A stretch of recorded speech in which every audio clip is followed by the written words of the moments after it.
రామరావణ యుద్ధం ముగిసింది. రావణ సంహారం జరిగింది. ఇది నిజమని తెలిసినా జీర్ణించుకోలేని స్థితిలో ఉంది మండోదరి. ఎందుకంటే ముల్లోకాలను గెలిచిన తన భర్తని అల్పుడైన మానవుడు చంపడం ఎలా సంభవం? సరైన వస్త్రధారణ కూడా లేకుండా యుద్ధభూమికి పరుగులు తీసింది. మనసులో రాముడిపై కోపం, రాముణ్ణి నిందించాలనే ఆతృత. ఎందుకంటే ఆమె అంతకు ముందెప్పుడు రాముణ్ణి చూడలేదు, రాముడి గురించి వినలేదు. అందుకే అంత ఆక్రోశంతో కూడిన ఆవేదన. రావణ సంహారం జరిగాక ఇరువైపులా మిగిలిన సైన్యం యుద్ధం చాలించి ఎక్కడి వారక్కడ నిల్చుని ఉండిపోయారు.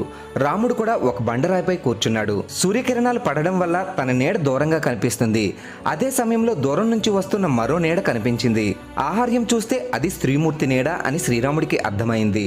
ఆ నీడ తన నీడకు దగ్గర పడుతుందని గమనించి టక్కున లేచి పక్కకు తప్పుకున్నాడు శ్రీరాముడు. అంత బాధలో ఉన్న మండోదరి ఆ సన్నివేశాన్ని చూసి రాముడి వ్యక్తిత్వం ఎంత విలువైనదో అర్థం చేసుకుంది. ఆ ఒక్క ఘటనతో రాముడిపై మండోదరికి ఉన్న కోపం, క్రోధం ఒక్కసారిగా మాయమైపోయింది.